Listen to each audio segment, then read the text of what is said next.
Well, it could be a very simple, peaceful discussion. It can be very sometimes heated and argumentative, like, in a constructive way, always.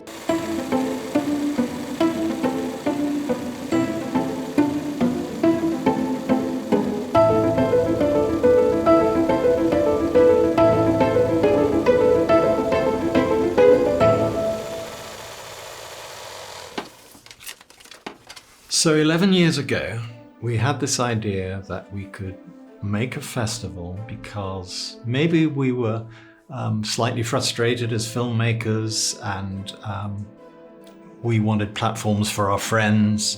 And so we had this idea that if no one sent their films to us, we still knew enough people who'd done enough good work to actually have the first festival. We only existed for 2 months before we actually had a screening. We started the Empire Leicester Square.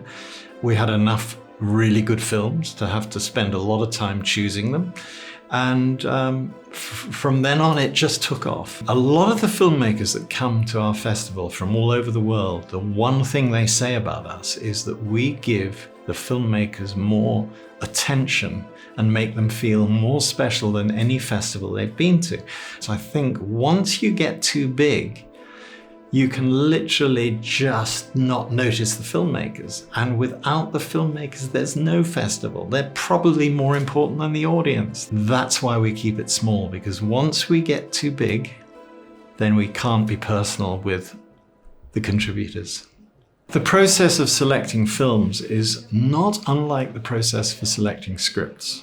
We have a committee who make their recommendations, going through each phase and cutting some out. So you get a phase 1, phase 2, phase 3, phase 4, and phase 5 might be your shortlist. That's what we do with films. We also do that with scripts. My name is Harry Wells. I'm a screenwriter and a script reader for the UK Film Festival. I got into screenwriting about 3 years ago. I didn't go to a film school of sorts. I kind of just taught myself through books, etc., and reading scripts. And also in my spare time, I like to write and direct short films. I'm Phoebe Wilkinson, and I'm a script reader for UK Film Festival, and I also script read for some other festivals. But before I was a script reader, I did a master's in screenwriting. So my name's Gethin. I'm a script reader with the UK Film Festival. I also script read for production companies and other film festivals, and a company that kind of focuses on giving feedback to writers as well. The UK Film Festival, they send me a selection of short 3-minute scripts, and I have to physically rate every single one of them, as let's say on a scale of 1 to 10. I'll send back a little kind of synopsis of every script after I've read it with a genre, and then obviously I put my rating, and then I put that all in a Word document and I send it to Murray, and we kind of go from there, and I think that mixes with the rest of the readers. We have to hit the points, so like we have to talk about character and plot and dialogue, so all the points are hit when we're sending in our feedback. I think the 3-minute script competition really is one of the most challenging competitions you could potentially enter, because you've got to tell a great story within 3 or 4 pages, which isn't easy. It's like a different beast. I guess it's like if like a poetry, this is a haiku and the others are epics. I think obviously, yeah, you don't have time, in terms of character, you don't have time to go really in depth. But for example, some people just have a knack for, like, I'll read a script and there's just a 1-line character description that just really sells it. And you're like, okay, I can, from the get-go, I know who this person is. One thing that I would say I see a lot is that some of them are just sort of scenes that feel like they should be in a longer film. And the best sort of 3-minute or 4-minute scripts are the ones that tell a complete story in those 3 minutes. I want like an airtight structure. I really like that. And by that I mean like a beginning, middle and an end. And I know that sounds like really obvious, but like a lot of people don't do it. There's no sort of parabola to it. Because some of the scripts we get just feel like scenes, and you don't get that sense of satisfaction of having experienced the story and having experienced the narrative. Sometimes you just read a script and you realise that the writer has something to say that other people aren't saying, whether it's like just a unique perspective on the world. So I have my preferred kind of genres, but I have to put them aside, and I have to appreciate that everyone has their own favorite genres. You know, romance, musical, sci-fi, all of that, and you've just got to leave, you know, your favorites at the door. I read every script, no matter what. Right. Always to the end, because you've put in the effort. So the least I can do is read it. Everyone deserves to be read. And then when it's in the top 10, Petros and Murray sit down together and basically hammer it out. So they sit down across the table and just go, this is it, these are my favorites, blah, blah, and then they, according to Murray and Petros, sometimes peacefully, sometimes less peacefully, figure out what their top 5 favorites are. Well, it could be a very simple, peaceful discussion. It could can be very sometimes heated and argumentative, like, you know, in a constructive way, always. Like, we both have different backgrounds, we like different things, you know, we're both passionate people. I'm very passionate about this script, he may be passionate about this thing, the committee may be passionate about another script. It's a filmmaker's discussion, basically. Looking for that script that's going to make it, it will be able to back it with a great vision and make a great film from it that could go out there and communicate with an audience. My discussions with both the design and the technical teams was, how about using this vote? Because we're talking about thousands of people that we have in our mailing list, in our community. How about using that as a kind of a pre-test? Let's bring the technology to the table and see how much we can kind of advance what we're doing, show people a little bit of how the platform is going to be. And what we have now in terms of designs, and you haven't seen this one. I've seen none of these yet, no. What we have in terms of design is having first a landing page, because the idea is we have to create a journey for people to vote.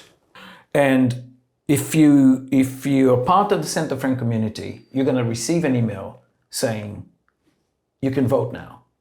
And your email will contain a specific unique code that is only going to work for you. If you send that to friends, it's not going to work.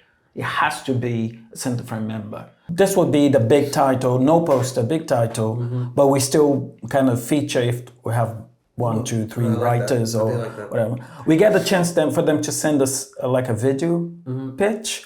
Well, one thing we were talking about is getting interviews with each of them. You know what I mean? So each of the 5 people, once they've been selected, I want to do a CenterFrame interview episode with each of them to discuss what they wrote, how they wrote it, why they wrote it, etc., etc. And then finally, what we do is we have the voting, and that's another discussion we have to have. Yeah.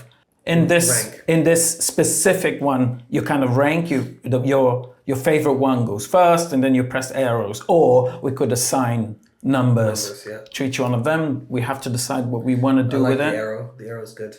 And the idea of the ranked vote is that you can't vote politically. You know what I mean? So you because you might be voting for your own project. You know, because if you submit it, you can totally do that, you know, but you still have to pick the 4 others. We're taking this and we're planning on applying that to the projects we'll have as part of the platform when it's up and running. So people, when it comes to voting for the projects that are supposed to get funding, this is how we want to do it. Yeah. You know, and we will take all the lessons we learned from this and we're going to apply it to how we're going to do it in the future. I think it's going to be really exciting. We had 20 submissions when we checked like 2 days into the process, which was very quick. We got to 20 in like no time. So how many are we at now? We said 70 something? No, we're nearly 100. 100. So we're nearly at 100 now. We've got another week. And so, yeah, I mean, as I said, I'm going to call you and I want to find out. No, it's very interesting and very exciting. So, actually, you know, it's going to be the last thing on this video. The last thing on this episode will be me calling him at midnight to ask how many submissions we have. So yeah, the cut comes like right now.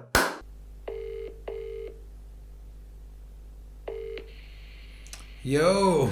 Hey, how are you? How's it going, man? I'm good. Happy midnight. So how's it going? You don't usually stay up till midnight. How are you holding in there? go to bed at 10 o'clock, so this one is quite unusual for me. But I'm interested to see what's going to happen with the numbers. So. Yeah, no, I want to know too. All right, we're at midnight. Close submissions. Okay, let me close the submissions then. Yeah. Hold on, wait. Let me reload the page, make sure everything's closed. Wait. Okay, yep, all closed. So, how are we looking? How many do we have? Well, oh man, you won't believe this. We stopped at 199 submissions. Man, I wanted 200. 199 submissions. Well, it's almost 200. Well, yeah, we can say 200. Yeah, I guess I do. Well, interesting. A few interesting, yeah. But just before you quote, I was looking at the data, and we have submissions from 35 countries. Not bad. Very Not bad. interesting, What's the very top? interesting, What's the top yes. one? Well, majority from the UK, which is something we kind of expected. How many? 26 of them Nice. from the UK. And then you have the US in second, 32. Canada, third, 14.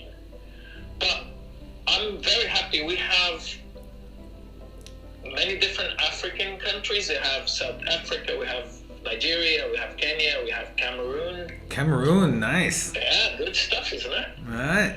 And we also have Asia kind of representing. We have Hong Kong, Bangladesh, Malaysia, Taiwan. But we have pretty much all continents. Well, not Antarctica, but Yeah. Okay. That doesn't get. If there's a writer in Antarctica, he's been banished there. that's very good. I mean, and the point is, it's our first time doing it. So it's not like we've ever had a competition like this before. If you think about it, we basically just doubled the UK film festival's submission rate. You know what I mean? Because Oh they. yeah, normally they have like 150, 200, right? So yeah, it's a great start. I mean, 200 scripts, not bad for a first timer. You know, so. Not bad. Definitely not bad. All right, so now we have to wait. Oh, Jesus, they only have till Thursday to go through the rest. They knew we would have like a last minute rush of submissions, right? Absolutely. No, I mean, so yeah, the readers are going to have quite the work cut out for themselves for the next few days, no doubt. All right, cool. I'll get some sleep. Okay, I will. I will. The old 10 o'clock, 10 p.m. Yeah, in bed, old man is gonna go to bed, yeah. All right, I'll catch you tomorrow, man. Bye-bye. Bye.